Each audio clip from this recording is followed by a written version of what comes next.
Florida Deputy Governor Sharon Kuszczak to introduce our keynote speaker, Professor Susan Athey.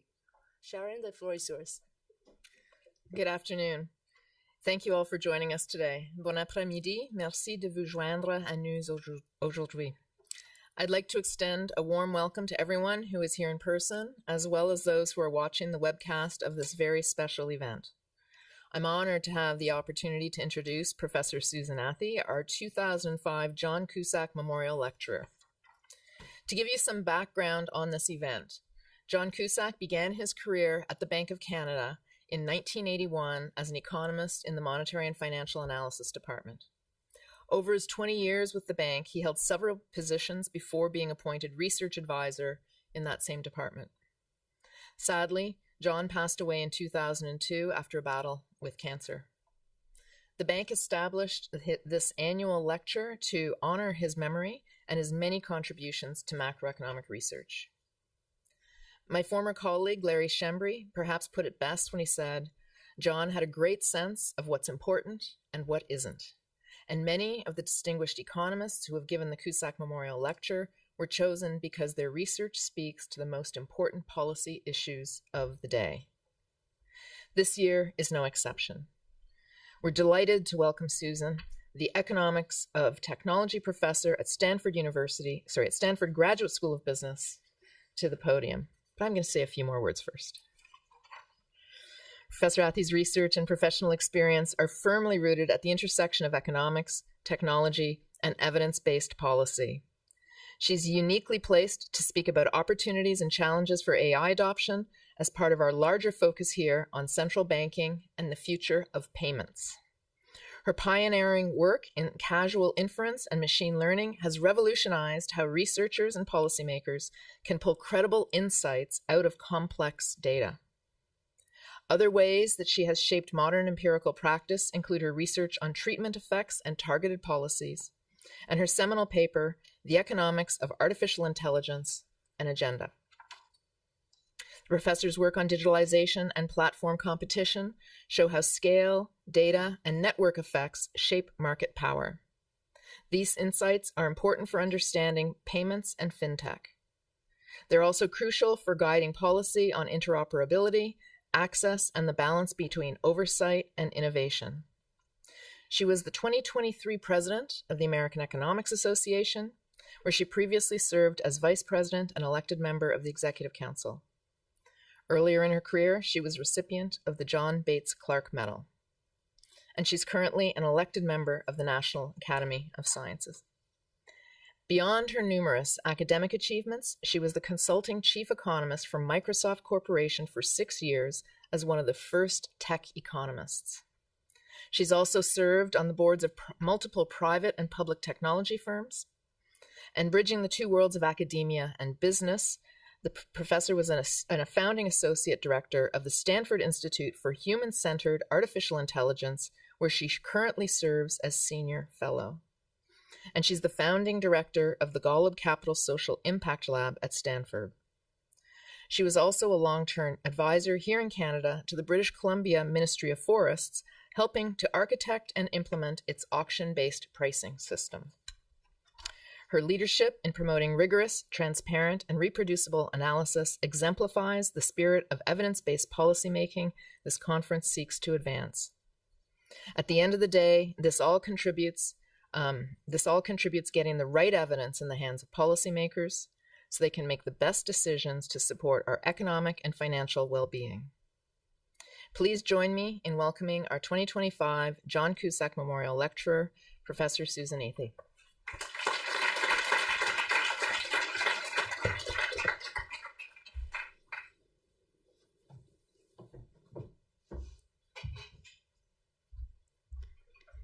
So thank you so much for having me here, and I'm delighted to be a part of this annual event. Trying to put together this lecture was a bit of a challenge for me in that I always want to make everyone happy, so I want to connect to the lecture itself. We have a lot of researchers in the room and also a lot of policymakers. I wanted to connect to my research and maybe a little bit to payments too. So, of course, the natural solution is just to put it all in and talk really fast. No. So I'll do my best to see what I can get to, and then happily take questions as well. I just also want to say how appreciative I am of the public servants in the room who are trying to connect research with policy on a regular basis. I just spent 2 years in the U.S. federal government, and that experience really inspired me to how hard that is to do, and actually how much better we can do as academics to make our work policy relevant for people who are needing to not spend weeks trying to study each individual topic, but really need us to give the bottom line of what we think after we've done all of our research.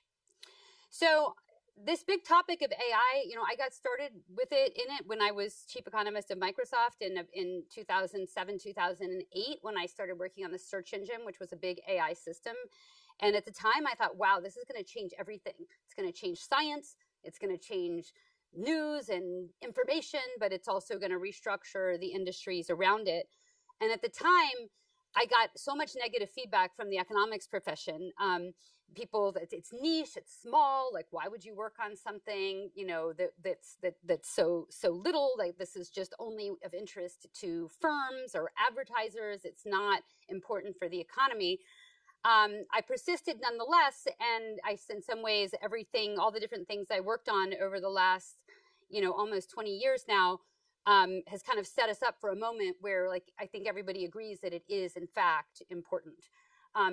Therefore, making it harder to even boil things down to one lecture. So I want to give some perspectives that have very much of an economic framing. And I'm also going to talk about one of my recent research papers, although, I'm going to also speak beyond it. But one of the biggest mistakes I am seeing, I sit in AI conferences once or twice a week of some sort or another. And some of them are only technologists, and some of them are only business people, and some of them are only governments, and some of them are a mix. But I sit in the room and I think, why is what people saying wrong? Like, why are some of these people so confused when they know so much about one piece of this problem, but yet their predictions aren't matching up with my take on reality? And I think one of the most common mistakes you see in a room that almost everybody in the room is making, including me, I'm sure, is that they're getting the timing wrong. And so it's not that, of course, none of us knows absolute timing, but relative timing. And so if you have a clear view on what drives timing, and specifically what drives relative timing, that really shapes what you worry about and what you think policies should be.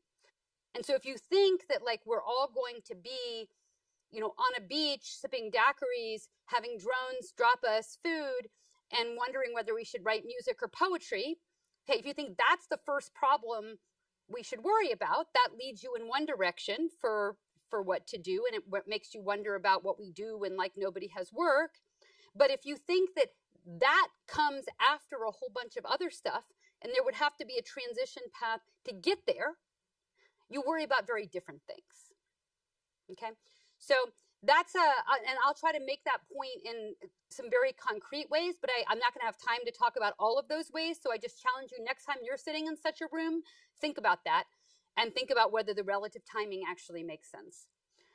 So, and by the way, that also applies to those of you who are studying cryptocurrency, right? If you had the right idea of what would go fast and slow, you might have also predicted the future of that industry a little better. Day trading is can go fast, but rewiring the bank infrastructure might go slow, just as an example. And that was fairly predictable. Okay. So, and AI is the same thing. You have to be open to learning the new things about that technology, but you can't forget what you actually know about how the world works when you make predictions. So one thing about is just people say, wow, look how fast ChatGPT has gone. 1 billion users, nothing has ever gone so fast. It surprised me too, how good it was. It delights us all every day, and it went really fast. But what makes it go very fast? What are the adoption costs? Well, you go to a web browser and you open up a window and you start typing stuff into it or you speak into your phone. That's very, very low adoption costs. And we have some predecessors to that, like social media went very fast at the beginning. Google went very fast at the beginning because it was sort of something new on top of what you were doing before. You didn't have to switch. There weren't switching costs really. You just started using it and it did something that couldn't be done before. So in this little chart here, I've got adoption costs and benefits. I've got ChatGPT through browser down in the bottom. Now for home production, the benefits might be very high. And those of you who have seen like the latest research showing what people are using in the consumer version of ChatGPT, the authors of that study summarize it in 2 words: home production. It's just like, I've got a rash on my leg, my microwave's blinking at me, all this stuff. And that is creating massive consumer surplus. So I don't want to understate the massive consumer surplus that's creating. But if I went to a business perspective, and by the way, that's another lens that you always need to think about here. There's a business perspective and a consumer perspective. They are different products for different purposes, even though they might all be sold by the same firm. Okay, when you look from a business perspective, there aren't that many businesses whose bottom line is going to be immediately transformed by the ability to chit-chat in the browser. And in fact, things might get negative if people start uploading documents into the consumer web browser. That's why, like a lot of central banks I go to, I'm kind of surprised they don't know much about it. And I realize like a lot of central banks in the world aren't even allowed to use it. Even though you can potentially protect your data in various ways. So people aren't actually using it for work. But so that you have to have a business subscription and protect the privacy of your documents. But even then, okay, now suppose you can upload your documents and it can write reports for you really fast. A partial equilibrium perspective is productivity is great. A general equilibrium perspective is, wow, now we're all spewing out half-baked reports. Now we have to build an AI to read them. So, it's not entirely clear that is going to affect the bottom line. Another thing that's sort of easy to adopt and has like modest benefits is retrieval augmented generation on company documents, which is kind of like specific summarization of just company documents. So basically an oversimplified summary of what happened, mostly like about a year to 2 years ago, is every company, every board of directors in the world told their CEOs, what are you doing in AI? Do something. Every CEO went to their IT people and said, I'm supposed to do something in AI. Can you do it? And then every IT department in the world said, okay, I'll build retrieval augmented generation on your documents because I can build that in like 5 seconds. But it looks really cool. And actually, at the beginning, nobody will know that it was 5 seconds to build. Of course, it's more than 5 seconds because you have to get approval. And I'm going to get into the adoption costs for which documents go into it. That was like the only really hard part of it is deciding what documents you can put in it and getting your lawyers involved. So the only hard part of your retrieval augmented generation system was the legal work. Come back to that. That's the bottleneck, not the building of the thing. Because you can just like push 2 buttons and like drag something with no code and make a retrieval augmented generation system. So that also, though, is probably not going to improve your profits, and it's not going to show up in GDP growth. Unlikely anyways, okay? Another thing is augmenting previously automated processes in an incremental way. So you already had an automated system, so you already had gotten a lot of the benefits. You had also gone through all the legal work and already gotten the approval and gone through the cybersecurity and everything else, and now you make it a little bit better. So that also has low adoption costs, but maybe modest benefits, because actually the biggest benefits were just the automation you had to start with, okay? So now we start to get to why we get this MIT study that says like most pilots kind of quote unquote fail. Either they were in this like lower left thing, so they fail because they don't actually improve ROI, or they might have high benefits, but they actually also have high costs. And so you can't the prototype that people built doesn't actually work because it hasn't solved all the cybersecurity problems and all the integration problems and everything else. So it actually doesn't result in productivity tomorrow, okay? So automating in a legacy and software environment, that's something with high benefits but high adoption costs. Anybody who's ever seen the inside of a bank knows that it is really hard to rewrite all your software. Okay, otherwise their software wouldn't be terrible. And, you know, just a patchwork of things built on top of things. So that's like, speaking to this audience, like, you should know from your own life what it's like to try to do actually productive software improvements. And that's one of the things AI will allow you to do. And it's going to actually allow you to do those faster in the longer run. But in the short run, you still have to get through your bottlenecks of the legal, the compliance, the, you know, cybersecurity, the testing, all of that stuff. And those bottlenecks are still there. Some other things that have high benefits and low adoption costs that we've already seen, software coding tools. And I'll come back to this, but I think that's the underappreciated part of this. It's the biggest innovation here isn't from a business perspective. It's not ChatGPT in a browser. It's the fact that you can rewrite all your software really fast and you can test it. Now, today, in fact, it works really well at the individual coder level, but we haven't re-architected our systems to automatically test using the full benefits of that. It's getting there, but it's like it's not there yet. So if you think about it, one reason all your banks have bad software, in addition to the fact that it's just hard, is that a lot of your banks are medium-sized. And so the ROI isn't there for the IT investments. If it costs 10 engineers to build something, then you're probably not going to do it. But if it costs half an engineer, okay, now you're going to do it. So we're going to see the scale economies change dramatically, but we're not there yet. That's further down the road. Right now, we've just made individual coders more productive. And so we've only seen like some piece of the upside. But to me, the biggest impact on businesses by far is the future ability to write and customize software quickly. It does have high adoption costs to restructure your work to take advantage of this. And restructure your work could be your software engineering work or your information work. Like once you realize that you have people auto-generating reports and robots auto-reading reports, you actually decide maybe there should be a different workflow here. Okay, I don't know what it is. I don't know what it is for each of your jobs. But if you're writing reports and reading reports, probably you're going to reorganize your work in the next 10 years, but that's going to take some time.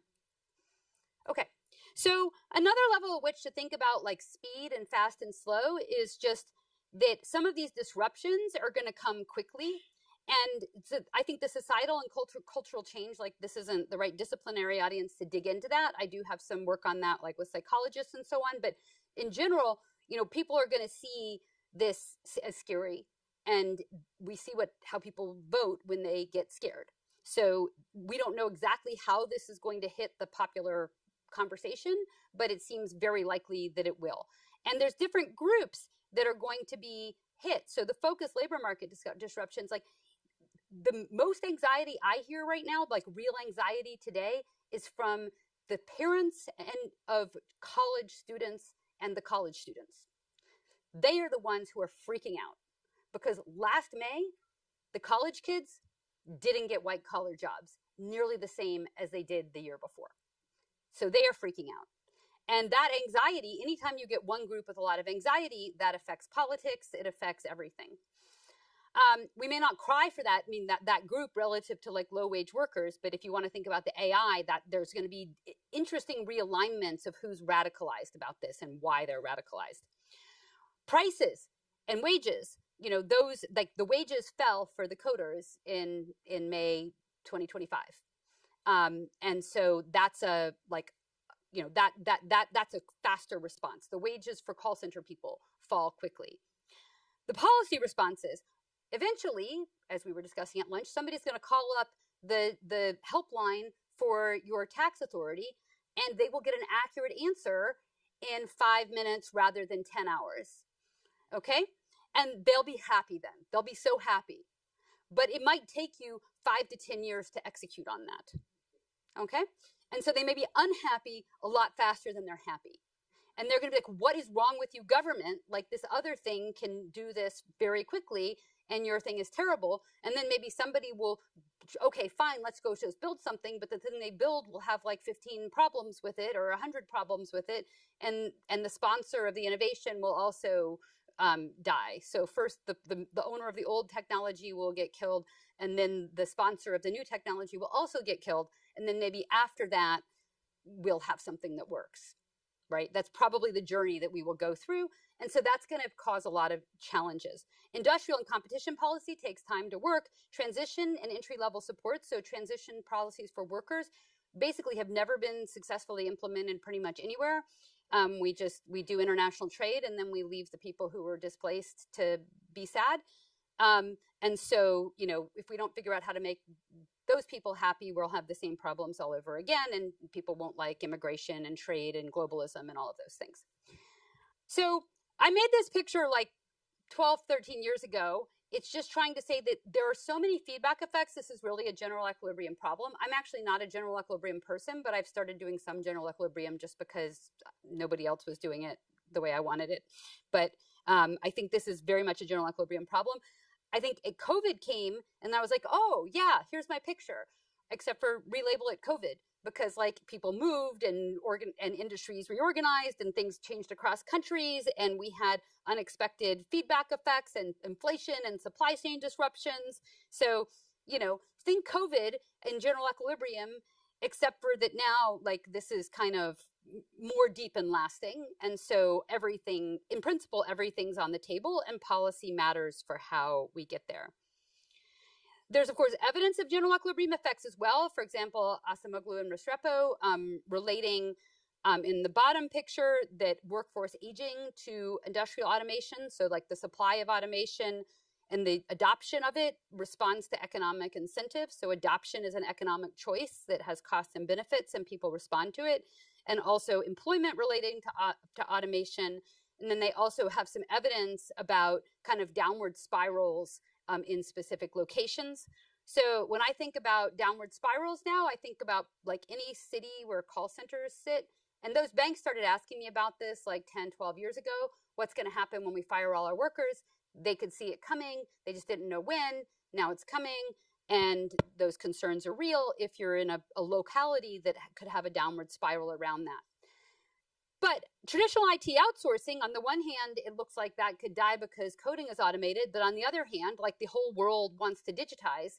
So it's a little unclear whether there's more or less demand for IT outsourcing. People, they're already in process of retraining their workers. So I don't think we necessarily have to worry about that. In general, each country has to understand their industry, occupation, and location, and how prevalent are locational risks. So right now I'm the faculty advisor for the World Bank's World Development Report for 2026, which is about artificial intelligence. And so we're doing a lot of surveys and trying to use microdata to assess country by country, where are the big risks. But a lot of the developing countries are actually less exposed to this than they were to previous rounds of automation. And so we're going to have to kind of rethink who our kind of vulnerable classes are in light of this different innovation. All right, I mentioned that I wanted to see more general equilibrium. So please, don't want to overstate this paper I'm going to show you, but it's just like a toy paper. But I wrote it partly. Again, I told you I sit in a lot of rooms and I think about what's missing from the discussion. Timing was one thing. A second thing that I noticed missing from almost every discussion, including with economists, was competition. Because this is kind of a general equilibrium problem, but general equilibrium people generally don't do market power. Or they do it like it's sort of given. It's not something that's changing.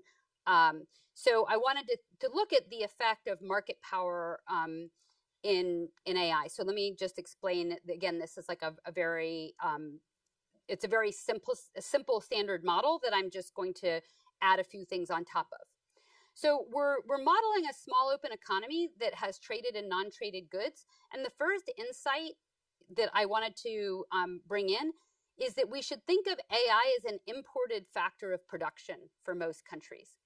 And so there actually isn't a very lovely and good recent literature that is motivated by AI about general equilibrium effects. Most of that looks within an economy. And the big thing they're worried about is that the economies get capital intensive inside the economy. But they're correctly factoring in that, like, as you get a good production technology, like at least everybody gets more stuff, right? And that, of course, is a very important force. You don't want to forget that if you don't need as many people, you get more stuff. But if you're importing it, it kind of changes the equation a little bit. And especially if you're importing it and it's being sold by somebody who might be a strategic player. So modeling like the supply of LLMs is kind of, perfectly competitive seems like a mistake. I'm going to argue that also it probably won't be a single monopoly, but it's probably not perfectly competitive either. And even if say the US had a somewhat competitive industry, that doesn't mean that the export and the posture towards other countries will look like perfect competition. There may be export controls, there may be deals. So a specific country really needs to think about that price that they're paying for some of these imports as strategic variables. And we're going to assume that it affects a traded sector, and it's a substitute for domestic labor. So first of all, just go back, and of course, I'm like not an expert at this since I didn't even take these classes in grad school. So give me some grace as a outsider to the GE literature. But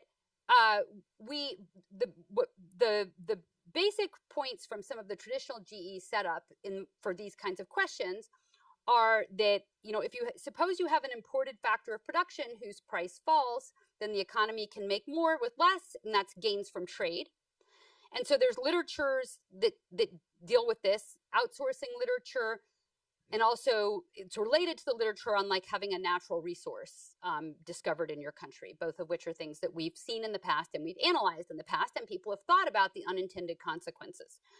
So some of the insights you would take if you came from those literatures is you would think, okay, generally this is good, but some factors of production or groups of labor are going to be harmed.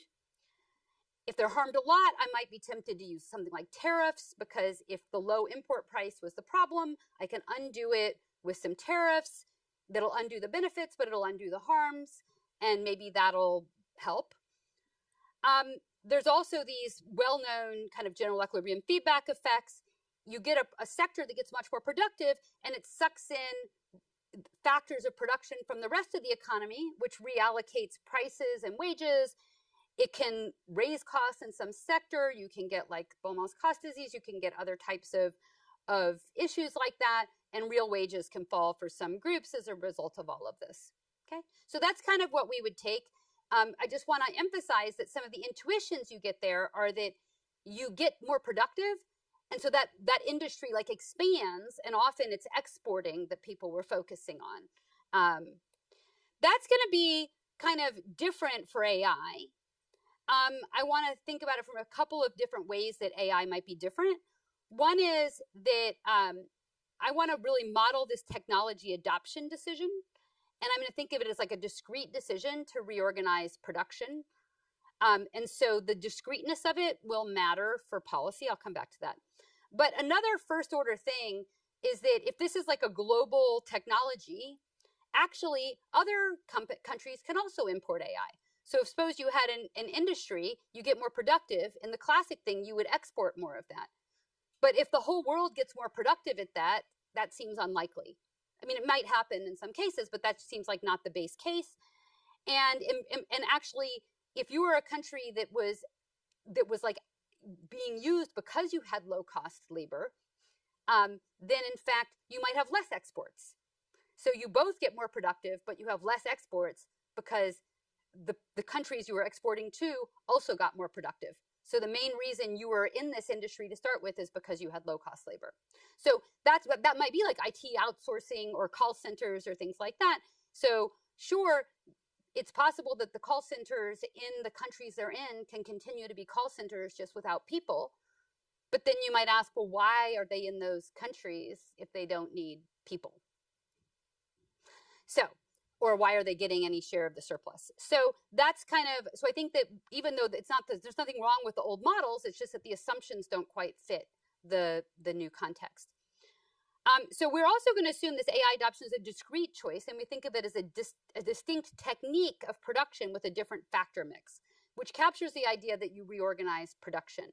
And if AI displaces some types of labor in some sectors, then a policy like a tariff after the fact may not help, because you were using labor, you reorganize everything, get rid of the labor, and then later on, the AI firms get market power and raise their price. That doesn't, you're just going to pay the higher price. You're not going to hire back the low wage workers. So those same policy instruments may be counterproductive and in fact, just hurt everybody even more. And so that's one of the points of our paper, is that like you can get this double whammy for the displaced workers. Their wages go down when they lose their jobs. And then if AI prices rise later, their welfare goes down even more. It doesn't help them get their jobs back. The jobs are gone. Okay. And so basically in summary, AI may not have a resource pull, and that's good and bad. I mean, just as the traditional resource pulls were good and bad, they hurt some people, helped others. We were supposed to redistribute and we forgot. But they also don't have the same policy tools to help you. So then we get into like the main part of our paper, where we try to analyze what is the effect of the AI prices. Again, the prices that are charged by a foreign supplier to the country. We use a simple model with CES and free entry. And so like having higher AI prices shows up in lower variety and less, you can think of it as a less innovative downstream sector in your economy. But there are many other ways you could model richer ways you could model this. And of course, when you buy if you're buying the same quantity of AI, but they just charge a higher price for it, that's just bad for you. Okay. So, and we're also, to capture that, we are allowing the foreign supplier to set both access and usage prices, which of course is very realistic. That's the way it looks in the cloud or everything else. And so if you have two pricing tools, access and usage prices, it's very easy for the foreign supplier to just suck money out of your country. And the firms that are adopting don't incorporate that externality when they choose to adopt. They're just looking at their own profit maximization decision, not the overall spillover effects. But if the prices are low, so if it's a competitively supplied AI factor input, then it generally is going to look good in the way that, gains from trade usually look. If the downstream industry is competitive, the low prices are passed along to consumers as more entry, more variety, lower prices. Of course, you're still going to have the distributional consequences of factor reallocation, but those are kind of the standard things, and we can use our standard analyses and tools to think about that. One thing that we highlight as important is exactly how substitutable are the displaced workers with the workers in other sectors. And so when they are very substitutable with work in other sectors, that can lead to kind of worse general equilibrium consequences than when actually they might be complements to other factors in other sectors.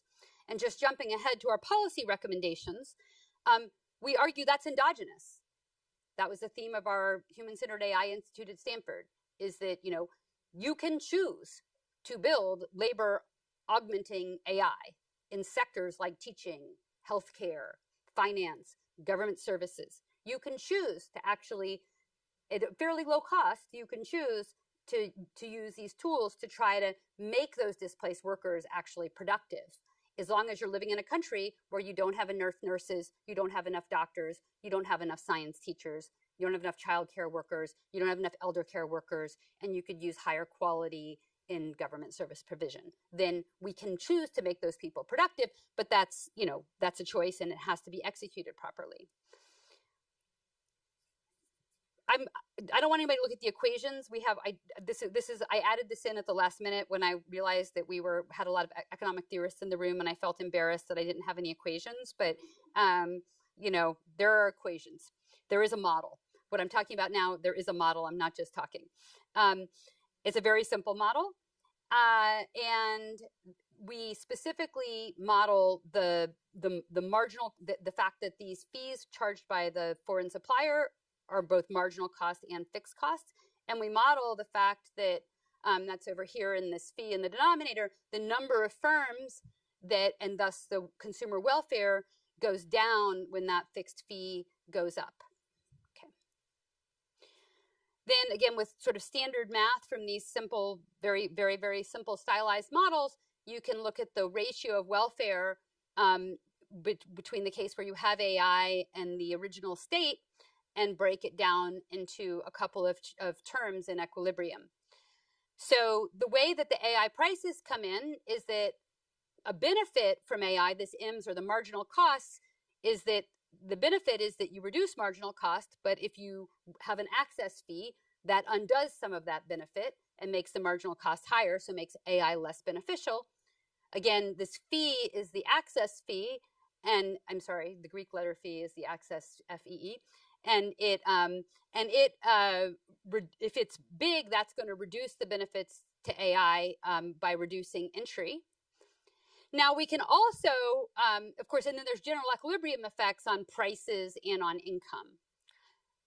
We can also apply the same ratio group by group. So if I'm using you unskilled, although, you know, in reality that might be college educated people, but unskilled is going to be the group that gets displaced.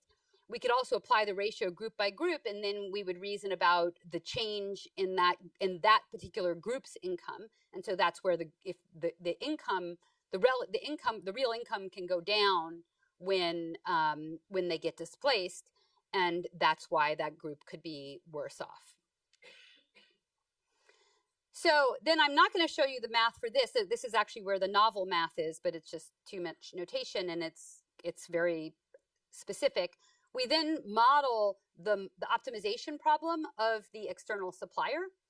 And it's actually a little bit complicated because we actually assume that the external supplier factors in general equilibrium effects. So they factor in that when they charge a high access price, they're going to reduce income in the country. We also factor in that the adoption decision by adopting firms is endogenous. And in particular, the very important piece of that is that if you displace workers, then wages fall. So now not adopting AI looks better. So the AI provider is going to, when they're pricing, they need to price in an environment where they've displaced a lot of workers, and actually the old manual way doesn't look so bad anymore. And they're going to respect that constraint. So those general equilibrium effects are kind of complex and required a bunch of algebra to look at, and some extra conditions. But basically what we find is that in general, of course, the cost savings in production won't be passed on to consumers if there's market power. And by the way, that also happens if you have market power in your domestic industry. So if you have like oligopolistic banks adopting AI to make them more efficient and fire their call center workers, it's not entirely clear that they're going to pay higher interest rates on customer savings accounts. They probably won't if you've decided that for financial stability, you're happy for them to be an oligopoly.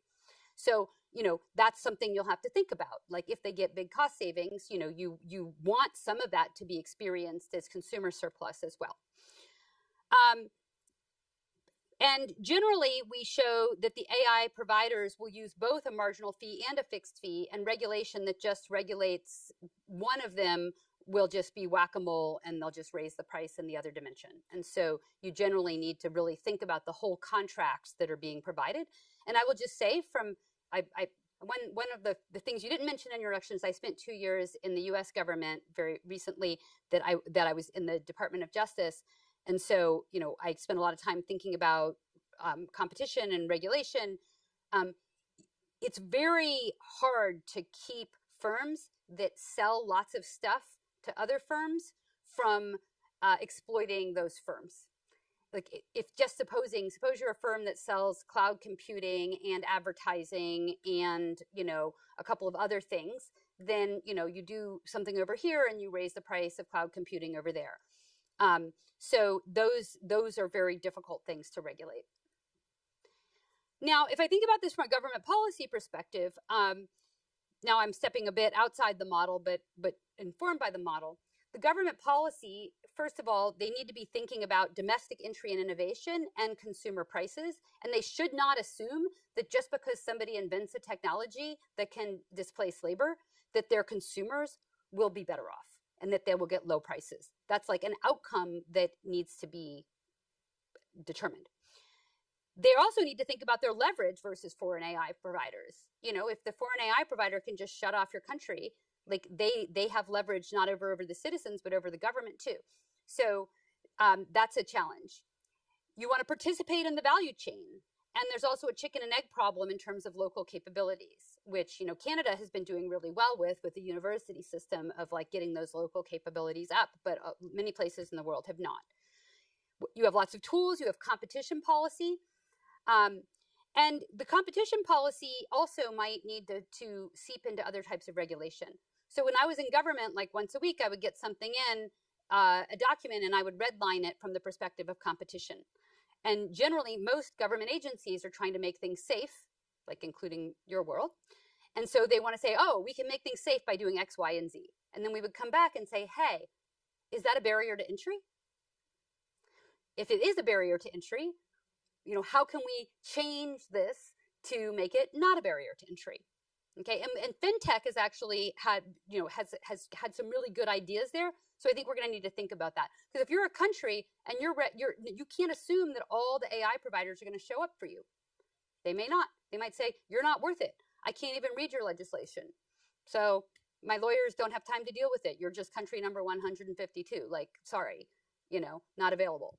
So, and then if you say, fine, I've got another supplier, but then you start getting market power issues creeping back in. So you really need to think about that. And then finally, regulation of key complements. So the payment system is going to be a key complement for any kind of agentic AI on the consumer side. So you control access to your payment system. You can decide what agents can do and what the legal liability is and what the regulatory requirements are for agents that go out and buy things for people and make payments. So you can decide who gets to do that and under what conditions they get to do that and what kind of consumer protection you have and so on. So that's a lever that every single country has that lever when dealing with the AI providers. Data access is another one. Another big lever is government procurement. You can procure or subsidize AI tools that make displaced low-skill workers more productive in other sectors. That also helps solve the chicken and egg problem. You can provide services more efficiently.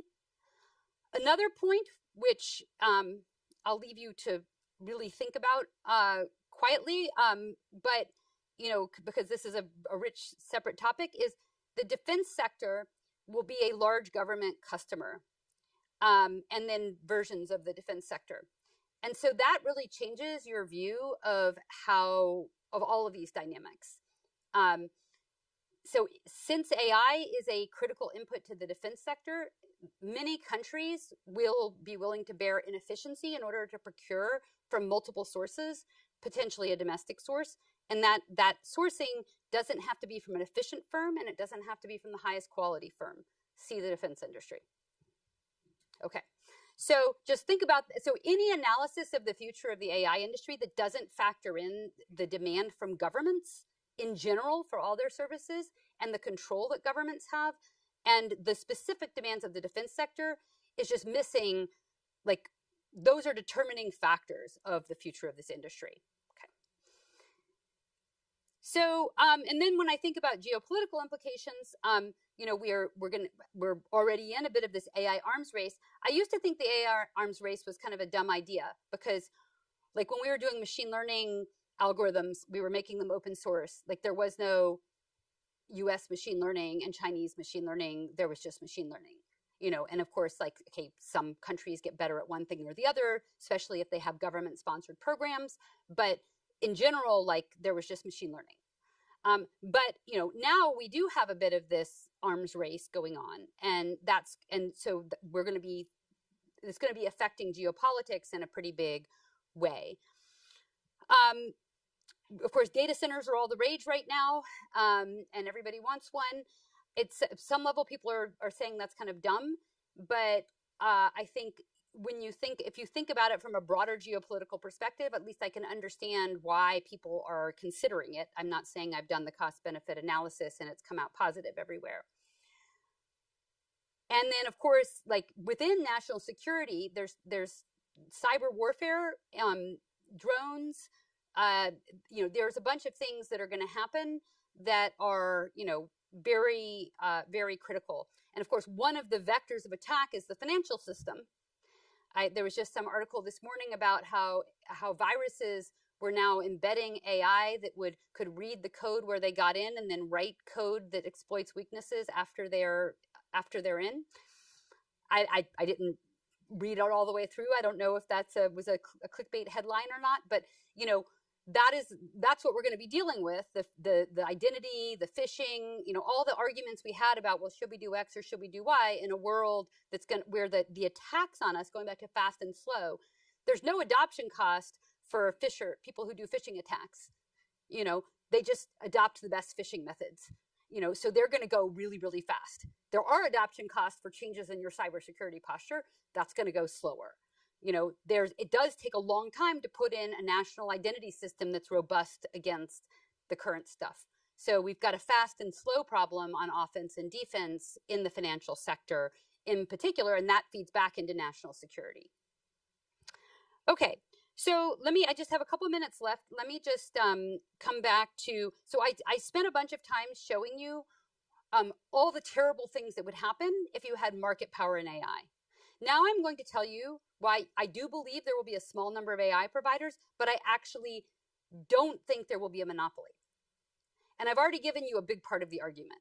Like even if I told you nothing else and I just said defense sector, that basically rules out a global monopoly. Like, do we have a global monopoly in weapons systems? Why not? Okay, done. But if we go beyond that, there's even like on the commercial side, we still have a lot of these different things going on. So even if it wasn't for the defense security needs, countries want to participate. So if you saw, a growing industry in one country, then a country might very well promote a competing industry in the other country. And so, like you think about China's policy of at least, not getting in the way of and tacitly supporting open source models, it's a rational response. If something closed is getting ahead somewhere else and you want to catch up in innovation, make something that's free, that's a complement to innovation, let everybody have access to the complement for free, and then you get innovation going. And so as we look out to the future, if at any time we're seeing these closed systems get too far ahead, somebody's going to want to provide this open system, which is a free complement to everybody else's innovation. And because of the nature of the open models, and that was what my previous slide was, but just take it that if you have an open model, you can keep it forever and use it forever and keep it up to date forever. It's not like Windows 98 where you can't update it yourself. You can update these things yourself. Like I update them myself. So the open models are just very, very easy and you have them forever. Nobody can ever take them away from you unless they steal your computer. So it's like a perpetual infinite license to the technology that currently exists is out there now. And that technology is already very powerful when it's adapted. So that puts like a lower bar on prices, on the utility you can get, which puts a bit of an upper bar on prices of stuff because there's a pretty good free thing out there. And then if it ever doesn't look like that, somebody will try to make another free thing. Now that, of course, it doesn't mean that there won't be a global monopoly in the let's go to the browser and chit chat with something, because they might get more data than anybody else with the chit chat problem. And so that's a data-driven thing. And so one firm can get ahead. But even there, well, who is it that you think is going to be the monopoly? If you think it's going to be OpenAI, what about Google? Look back at the timing. Google owns Android. Android integrates AI into its phone. There are a lot of Android phones in the world, and many of them held by poor people. Unless everybody's Android phone falls in the toilet simultaneously all over the world, Google will have customers and access to data for many, many years. Okay, so like Google doesn't die right away. and then they have time. They could fire their whole AI team and hire another one. So, you know, the idea that it's OpenAI and Google dies doesn't take into account the adoption costs and the business realities that make Google's business. Like, they could have a worse product for the next 4 years and they're still not going to go out of business. And so that suggests that and if you go through each tech company one by one, if you look at each one of them and did the game theory, like, you're Amazon and it looks like there's going to be a global monopoly in another firm, what do? You do something yourself, you team up with somebody else, you have some proprietary data, you know, you have a best response, but you don't want to just buy it from your competitor who's trying to come into your business. So when you think about it that way, I see this as like a very dynamic oligopoly, but whenever one thing gets too powerful, there's going to be very, very strong forces to try to get something against it. But that still doesn't mean that if you're a country that's not producing any of them, that you shouldn't be worried. Like, just like you should be worried about your weapon systems, you know, like, you should be worried. But it also doesn't mean that you're doomed. You know, you can be an active player in all of this, and recognizing that this is an input to your entire economy. You can be very smart about how you do this kind of policy because you understand the consequences of getting it wrong. Okay, I will stop there. Thank you.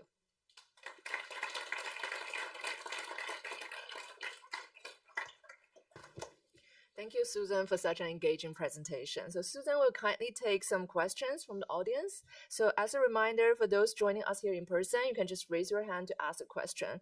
And participants joining online can type their questions in the chat box. So open the floor. Yeah.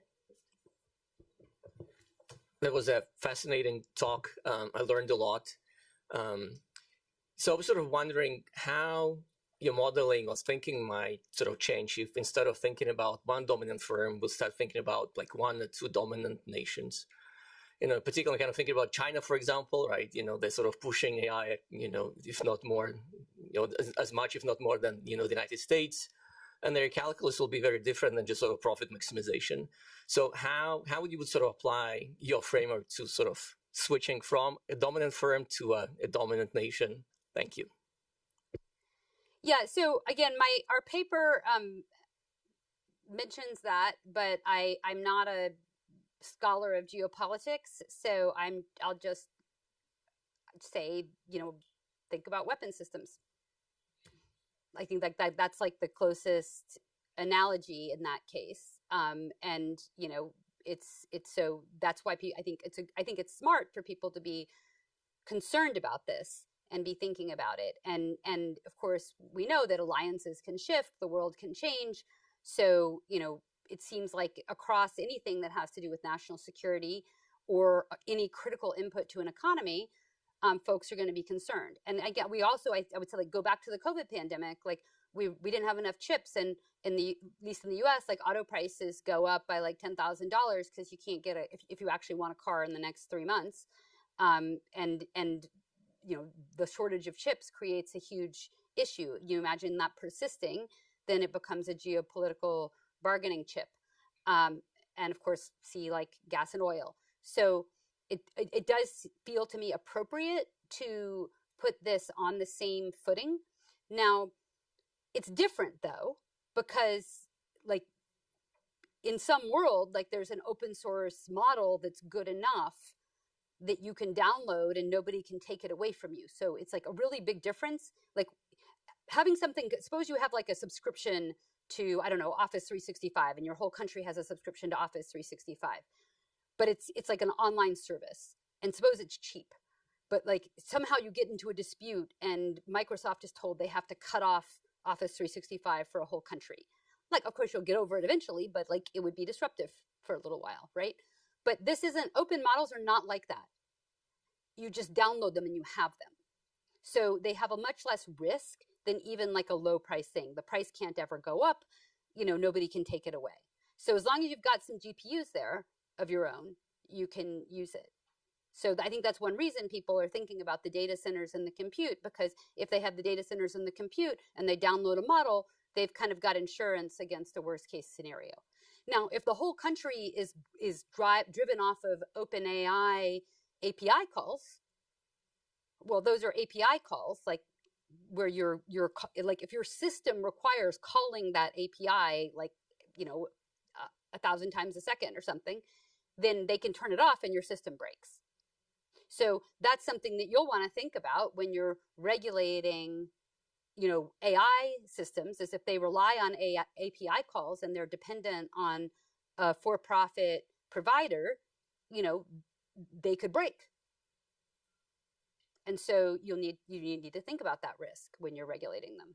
And of course, that could be, you know, that they could break, like somebody could decide, suppose, I don't know, they had that, you put the servers in Canada even, and like, but they're like in one place. If somebody like bombed the servers, then, you know, your whole financial system could break. So this is a risk, sort of like if you build it into everything, it becomes a risk like knocking out your electrical grid or turning off your gas pipeline. So it still becomes a risk with from a variety of directions.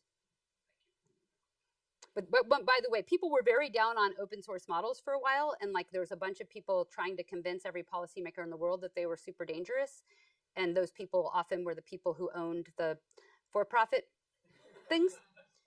And I spent, this is one reason I wrote this paper. Now, between the time I started writing it, the DeepSeek came out, and that policy discussion just died like immediately.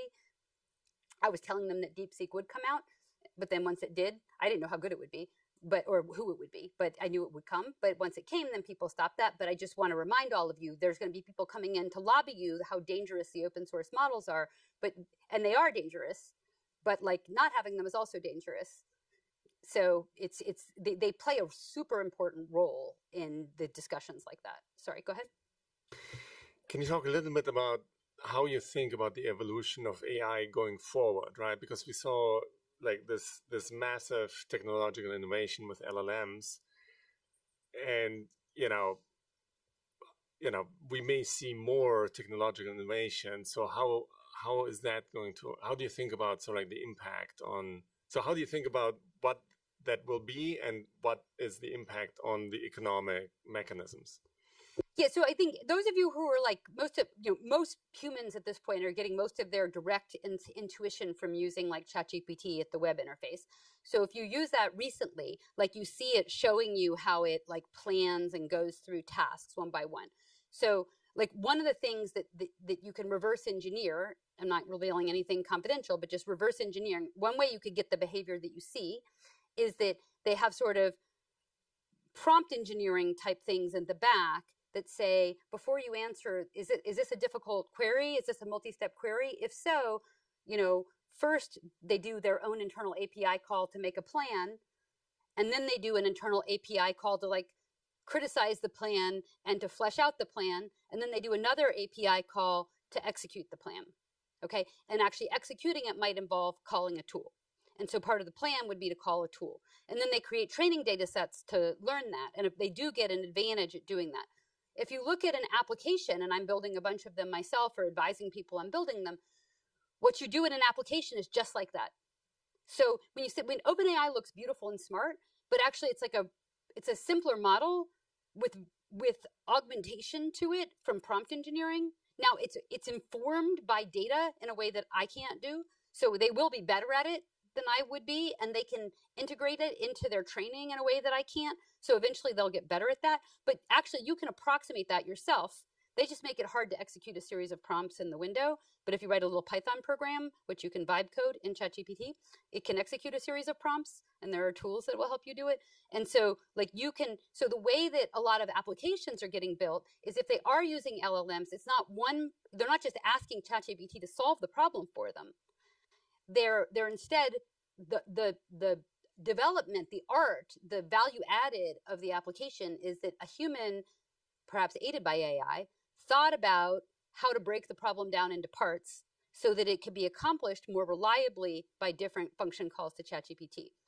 But right now, today, ChatGPT is terrible at lists of more than like 20 things. Like if you ask it to loop through a list of 100 things, it'll forget. If you ask it to make a table, a lot of times it'll leave out rows. Like it's because of the way that the basic technology works, it makes those kind of mistakes. So if you needed it to loop through something, you should just write a Python program to write a loop through something. Like, you shouldn't ask it to go through a table one by one, and you should actually separately go through the rows of the table in a Python loop. And by the way, you see it doing that itself now. Now it's learned that it was bad at that, and it's fixing it itself by writing Python programs and calling them. But if you made an app, you would do the same thing. Now, if you had a banking app inside for internal automation inside a bank, like, the last thing you want is random answers or things that will change if they update the system prompt. Even ChatGPT 4 point whatever will change if they change the system prompt. There's like a 15-page system prompt. Like, if they change a line in that, then it changes the behavior. So you don't know what's happening behind the scenes. It could change. So you don't want that. If it's something that, like, you might prototype with that, or you might like start out with a function called a ChatGPT, but in the end, if you can make it like deterministic, that's much better, because the bottleneck here is testing, right? If I want to test whether this is going to break cybersecurity, whether it's going to overwrite my database, whether it's going to, do some other thing, I like, if it's a Python program that says do A, then do B, then do C, and then you can choose from these 4 options, you can test it, and it's still going to have the same restrictions tomorrow. So how I test it is very straightforward. I look at the inputs, I look at the outputs. If I'm doing a function call to LLMs, like, there's a million things that can come back. And like, what are all the edge cases of that? And I have to keep testing it all the time. And I don't know what's happening.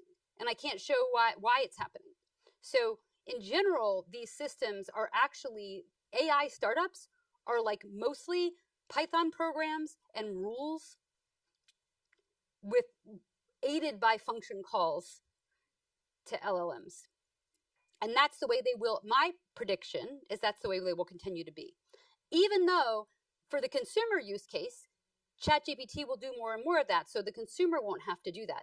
But if it's a business process, you need to understand it. It doesn't need to be 99% right. It needs to be right. And if it's got 1% failure rate, that reverberates through an entire complex system.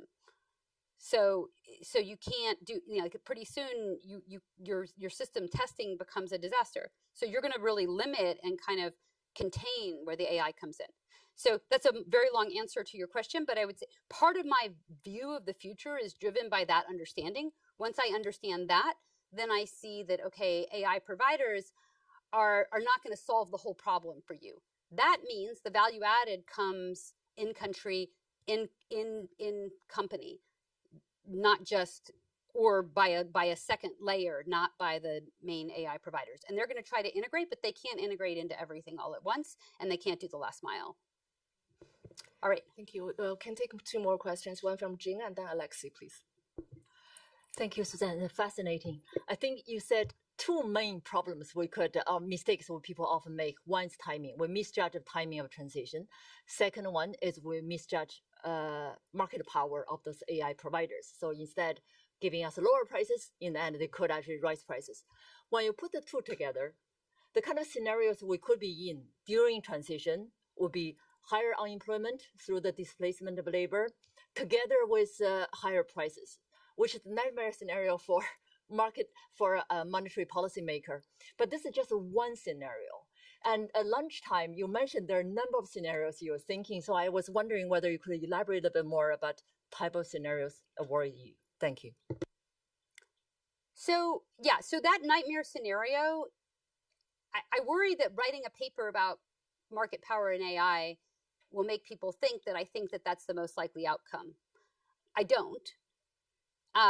Because of this last discussion here, because of the things we just said, I think that that LLMs and like upstream AI have many customers, including the defense industry, including banks, including governments, and many business customers that have diverse needs. Like if you're just going to plug it in one place, you just want it to understand what that consumer said in a specific context. You don't want it to be able to prove math theorems.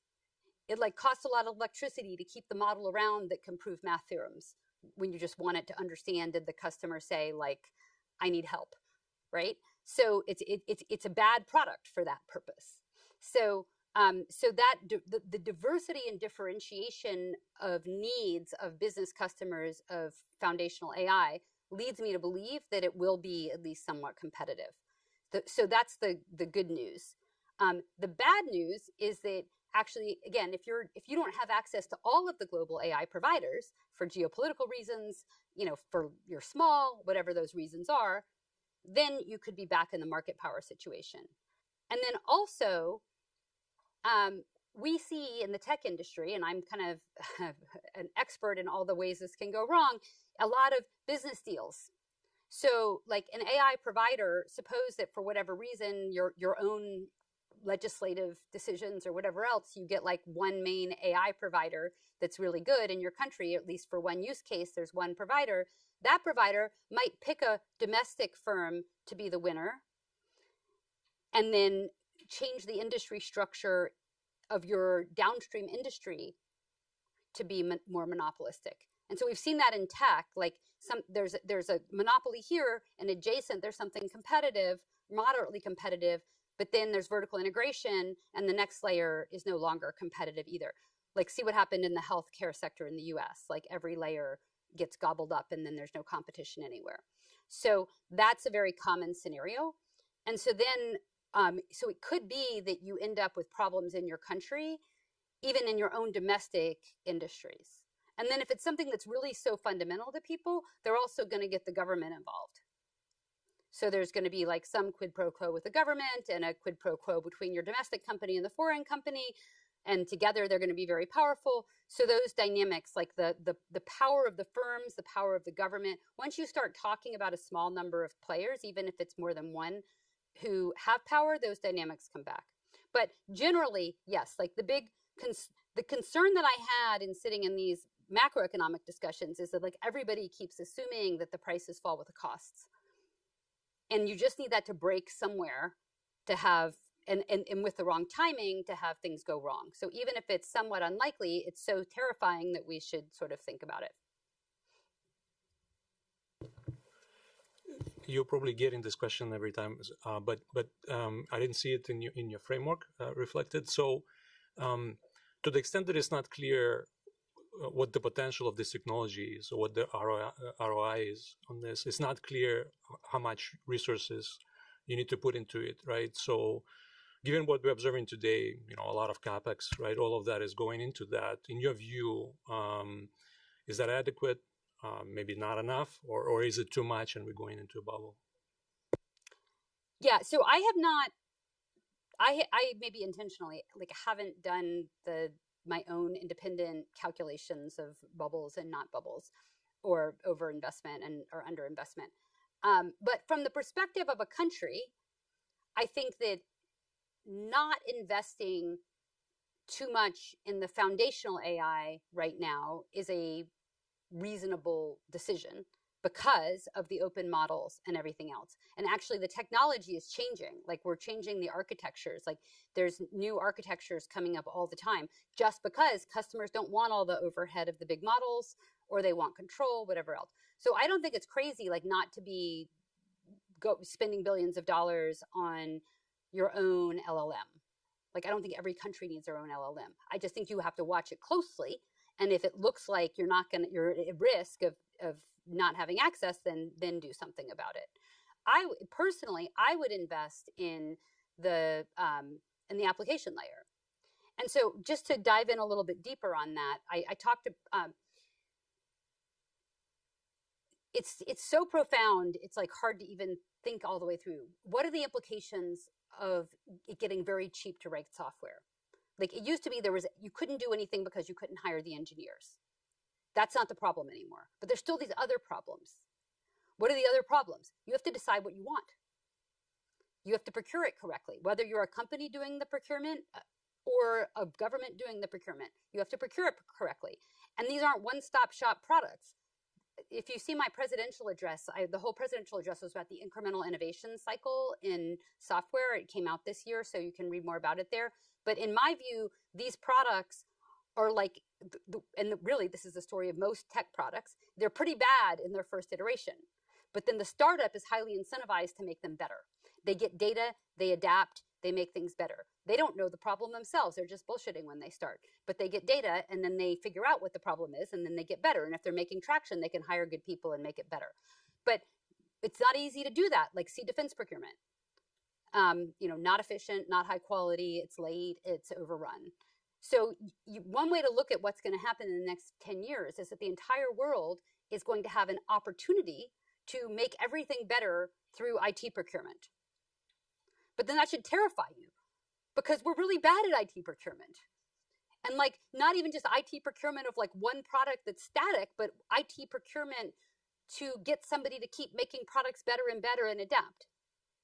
So that's actually the challenge we face, but that's one that the technocrats can help with. Like, that we need to develop technical assistance to procure these products in such a way that we will incentivize local companies in our countries to make them and make them better every day. You have the technical capability. Every single country in the world has people who can build the latest generation of AI applications. I just built one with a whole bunch of undergrads that couldn't code. It's totally doable. But the part that the skill is in figuring out what problem to solve, getting it implemented, measuring the results, and making it better. That's the hard part now. Thank you, Susan. So unfortunately, we are out of time and can't take more questions here. But thank you so much again, Susan, for the fantastic presentation.